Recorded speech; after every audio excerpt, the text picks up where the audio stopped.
sublimité et puissance du sacrifice. Dieu, lorsqu'il veut donner un grand bien, demande le sacrifice de la créature. Exemple de Noé et d'Abraham. Je faisais ma ronde de la divine volonté pour retracer tout ce qu'elle a fait afin de faire mien ses actes et de pouvoir dire « J'étais et je suis avec toi, je fais ce que tu fais », de sorte que ce qui est à moi est à toi. Ce que les saints ont fait dans ta vertu est aussi à moi, parce que tu es la source qui circule partout et produit tous les biens. Et j'arrivais au point de l'histoire où Dieu demande à Noé le sacrifice de la construction de l'arche.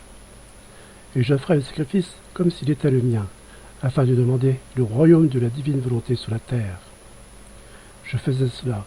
Alors mon bienheureux Jésus, me retenant à ce point de l'histoire, me dit « Ma fille, tout le bien de l'histoire du monde est fondé dans le sacrifice demandé des créatures par ma suprême volonté. Plus est grand le sacrifice que nous demandons, plus est grand le bien que nous y mettons. Et nous demandons ces grands sacrifices lorsque les créatures, par leur péché, méritent la destruction du monde. Nous faisons aussi ainsi sortir du sacrifice, au lieu de la destruction, la vie nouvelle des créatures. Tu dois savoir qu'à ce point de l'histoire du monde, les créatures méritaient de ne plus exister. Toutes devaient périr. En acceptant le mandat que nous lui avons donné, et en se présentant pour le grand sacrifice de la construction d'une arche durant tant d'années, Noé a racheté le monde pour les générations futures.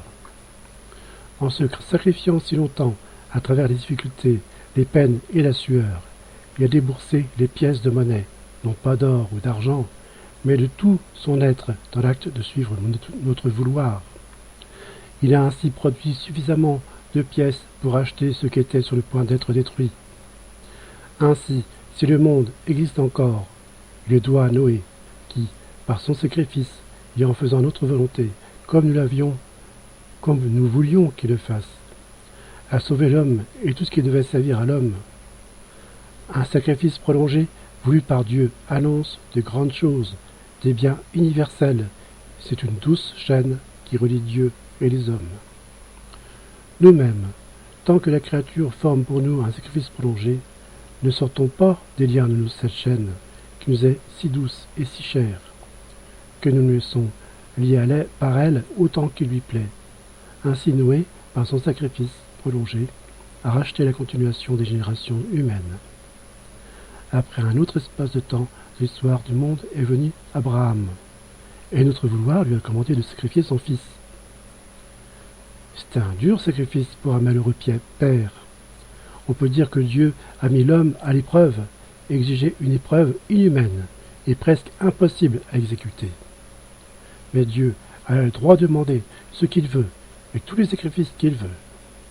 Le pauvre Abraham était placé dans une situation si difficile que son cœur saignait et ressentait sur lui-même le coup fatal qu'il devait porter à son fils unique. Le sacrifice était excessif, si bien que notre bonté paternelle en demanda l'exécution, mais non l'achèvement, sachant qu'Abraham n'aurait pas survécu. Il serait mort de chagrin après un acte aussi atroce que de tuer son propre enfant, car c'était un acte qui dépassait les forces de la nature. Mais Abraham a tout accepté.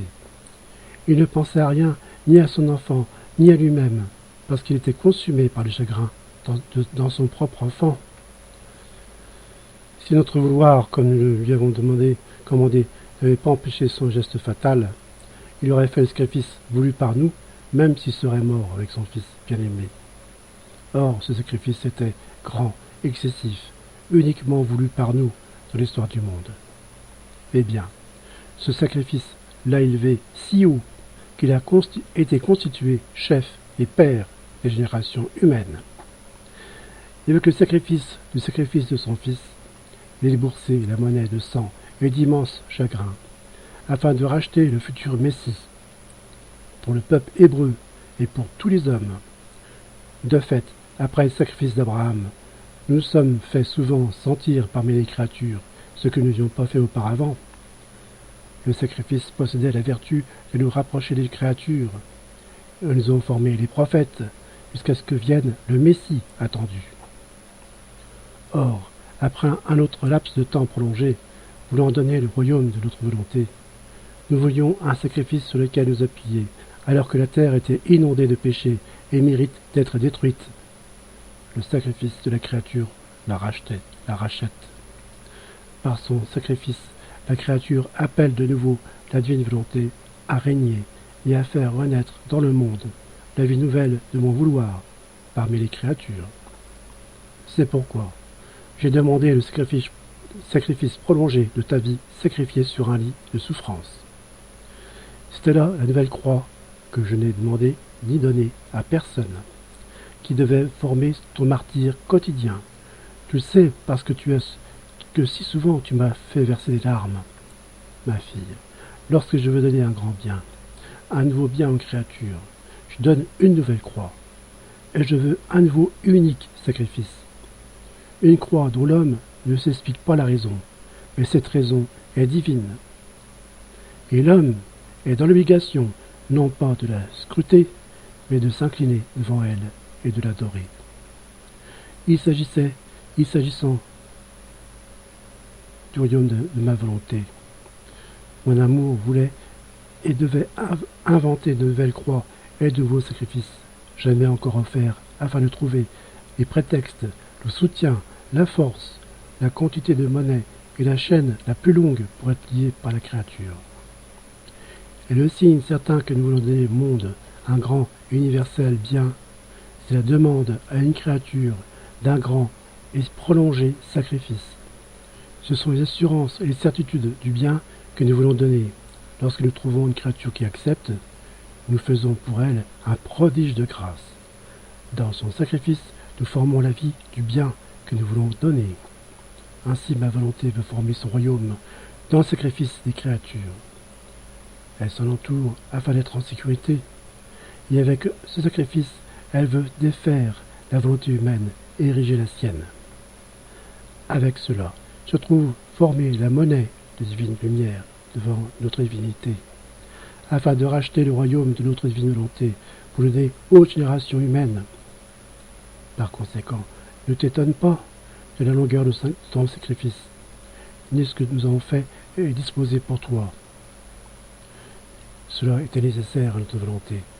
Ne pense pas non plus au fait que tu ne vois pas et ne sens pas chez les autres les effets de ton sacrifice. Il est nécessaire qu'avec ton sacrifice, tu fasses l'achat de notre divinité. Et après avoir négocié avec Dieu, l'achat est mis en sécurité.